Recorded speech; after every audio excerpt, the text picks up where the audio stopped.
가정예배 말씀 제목 하나님을 두려워하는 삶. 본문 마태복음 10장 24절에서 39절. 서론. 앞에서 예수님께서는 이미 복음 사역을 감당할 진실한 일꾼이 부족하다고 지적하시면서 이를 위해 기도하라고 제자들에게 명령했습니다. 이에 대한 해결책으로 예수님은 그의 복음 사역에 있어 가장 중추적 역할을 하게 될 12제자를 선택하시고 그들을 복음의 일꾼으로 파송한 사건이 10장에 중점적으로 기록되어 있습니다. 이런 상황 아래 선발된 12제자들을 대상으로 예수님께서는 사도직과 함께 복음 사역을 수행할 수 있도록 능력을 부여하시면서 장차 이 직분을 수행하는 데 따르는 여러 가지 환난과 박해에 대해서도 권면하셨습니다. 이 말씀은 비단 12제자들에게만 적용되는 내용이 아니라 오늘 살아가는 제자들에게도 우리들에게도 그대로 적용되는 것입니다. 첫째, 24절에서 25절에 복음의 대적자들을 두려워하지 않을 이유는 무엇입니까? 제자가 그 선생보다 또는 종이 그 상전보다 높지 못하나니 제자가 그 선생 같고 종이 그 상전 같으면 족하도다. 집 주인을 바알세부라 하였거든 하물며 그 집 사람들이랴. 28절에 우리가 하나님을 두려워해야 하는 이유는 무엇입니까? 몸은 죽어도 영혼은 능히 죽이지 못하는 자들을 두려워하지 말고 오직 몸과 영혼을 능히 지옥에 멸하실 수 있는 이를 두려워하라. 29절에서 31절에 하나님은 우리를 어떻게 여기십니까? 몸은 죽어도 영혼은 능히 죽이지 못하는 자들을 두려워하지 말고 오직 몸과 영혼을 능히 지옥에 멸하실 수 있는 이를 두려워하라. 참새 2마리가 한 나사레온에 팔리지 않느냐? 그러나 너희 아버지께서 허락하지 아니하시면 그 하나도 땅에 떨어지지 아니하리라. 너희에게는 머리털까지 다 세신 바 되었나니 두려워하지 말라. 너희는 많은 참새보다 귀하니라. 예수님은 자신이 받은 박해들을 제자들 역시 받게 될 것이라는 사실을 강조하기 위해서 집주인이 바알세부라 했으니 그 집 사람들이랴 라고 했던 것입니다. 여기에서 집주인은 예수 그리스도를, 그 집 사람들은 제자들을 가리킨 것입니다.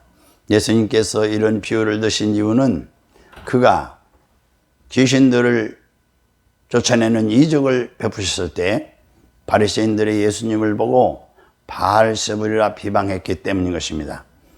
바리새인들이 예수 그리스도를 귀신의 왕 바알세부리라 모욕하고 비방할 정도니 그의 제자들이 어떤 악평을 받을 것인지는 쉽게 추측할 수 있는 것입니다.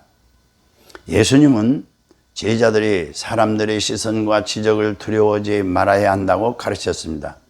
바리새인들은 처음에는 유대인들로부터 많은 호응을 받았지만 결국에는 사악한 실체가 드러나는 반면 제자들이 전하는 예수 그리스도와 복음은 점차 신비한 비밀을 벗고 진리의 빛을 비추게 되므로 현재 당하는 비방을 더 이상 두려워할 필요가 없는 것입니다. 더불어 예수님은 몸은 죽어도 영혼은 능히 죽이지 못하는 자들을 두려워하지 말라라고 하셨습니다. 이 말씀은 예수님을 반대하는 자들은 복음을 전파하는 제자들을 박해하여 육체적인 목숨을 빼앗을 수 있으나 복음을 위해 순교하는 자들의 영혼은 결코 빼앗을 수 없다는 의미를 내포하는 것입니다. 이런 사실을 통해서 우리는 복음을 전하기 위해서는 때로 목숨까지 버려야 할 위기가 따른다는 점과 그러나 결국 진리가 승리한다는 점을 깨달아 결코 박해자들의 위협에 굴복하지 말고 복음을 위해 모든 것을 바칠 수 있는 성도들이 되어야 하는 것입니다. 우리가 박해하는 자들을 두려워하지 않아도 되는 이유는 하나님께서 각자의 머리털을 다 세실 만큼 우리들을 철저히 완벽하게 보호해 주시기 때문인 것입니다. 하나님께서는 한 아사레온에 2마리씩 팔리는 참새까지도 주관하시는 분이심을 생각해 볼 때 참새보다 훨씬 귀하게 여기시는 사람들을 그냥 내버려두지 않는다는 것을 너무나도 자명한 것입니다. 아사리온은 로마의 화폐로서 근로자 하루 품삯에 해당하는 데나리온의 16분의 1 가치를 갖고 있는 것입니다. 결국 이런 사실을 통해 우리들은 당신의 백성들을 보호하시는 하나님의 섭리를 깨달아 어떤 어려움이 닥치라도 결코 두려워하지 말아야 하는 것입니다. 두 번째, 예수님이 인정하는 사람은 누굽니까? 누구든지 사람 앞에서 나를 시인하면 나도 하늘에 계신 내 아버지 앞에서 그를 시인할 것이요. 누구든지 사람 앞에서 나를 부인하면 나도 하늘에 계신 내 아버지 앞에서 그를 부인하리라. 예수님께서 제자들에게 주시려는 것은 무엇입니까? 내가 세상에 화평을 주러 온 줄로 생각하지 마라. 화평이 아니요 금을 주러 왔노라. 하나님께 합당하지 않은 사람은 누굽니까? 아버지나 어머니를 나보다 더 사랑하는 자는 내게 합당하지 아니하고 아들이나 딸을 나보다 더 사랑하는 자도 내게 합당하지 아니하며 또 자기 십자가를 지고 나를 따르지 않는 자도 내게 합당하지 아니하니라. 예수님께서는 누구든지 사람 앞에서 자신을 시인하면 하나님 앞에서 그들을 시인할 것이라 말씀하셨습니다. 이 말씀은 24절부터 시작된 내용의 결론 부분으로 제자들이 복음을 전파할 때 모든 사람 앞에서 사람 앞에 나아가서는 박해자들 앞에서도 결코 두려워하지 말고 담대하게 선포하라는 예수 그리스도의 명령을 내포한 것입니다. 예수님은 제자들이 전도 여행을 하는 도중 많은 유대인들로부터 배척을 받을 것이라는 사실과 나아가서는 정차 기독교가 로마 정부로부터 배척과 박해를 받았는데 이런 고난을 견디지 못한 사람들은 결국 자신의 안전을 위해 그들 앞에 굴복한 일이 많았습니다. 더욱이 예수님의 수제자라고 불렸던 베드로마저 자신의 목숨을 구하기 위해 예수 그리스도를 3번이나 부인했을 정도였습니다. 그러나 우리들은 결코 육체의 안전을 위해 예수 그리스도를 부인하는 죄를 짓지 말고 어떤 위협과 박해 가운데서도 그를 시인함으로써 영원한 생명을 축복으로 받을 수 있는 성도들이 되어야 할 줄로 믿습니다. 예수님은 검을 주러 왔다고 말씀하셨습니다. 이 구절은 예수 그리스도께서 이 땅에 오신 목적을 분명히 나타내 주는 말씀으로서 그분이 불의와 의를 화해시키거나 진리와 거짓을 타협시키기 위해 오신 것이 아니라는 사실을 규명한 것입니다. 따라서 예수의 진리와 의는 이 세상의 거짓과 불의에 대해 검과 같이 작용하여 진리는 진리로 불의는 불의대로 나타나게 될 것인데 이를 결국 그리스도를 영접하는 자는 그리스도를 배척하는 자와 결코 화평을 이룰 수 없다는 사실을 잘 나타내 주는 것입니다. 그런데 이 말씀을 잘못 이해하면 예수 그리스도는 이 세상과 도무지 화합할 수 없는 인물이며 나아가서 성도들은 무조건적으로 이 세상과 불신자들을 적대시해야 한다는 뜻으로 오해하기 쉽습니다.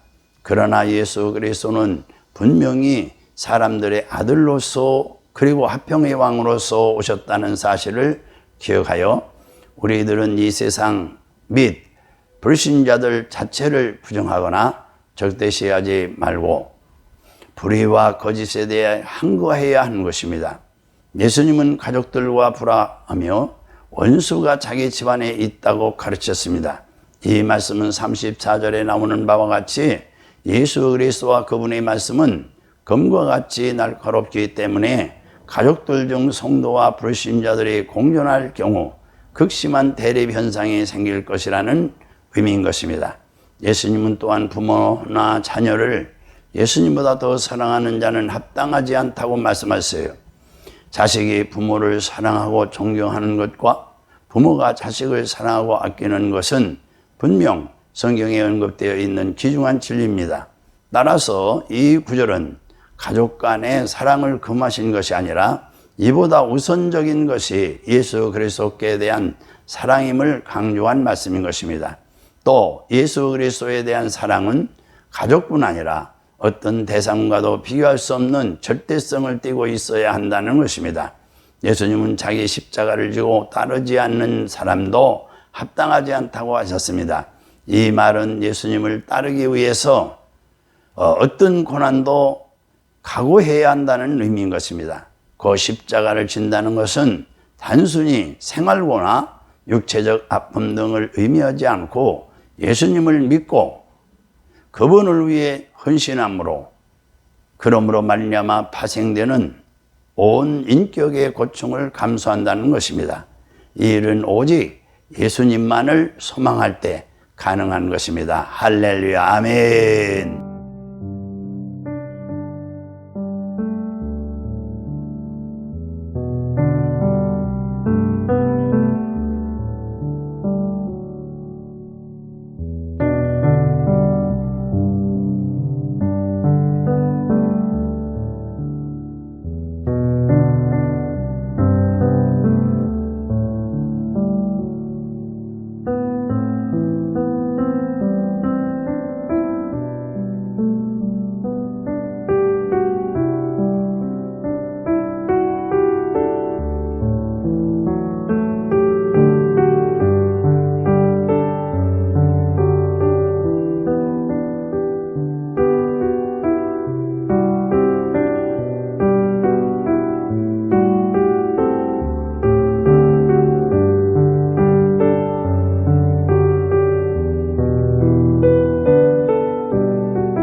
있습니다.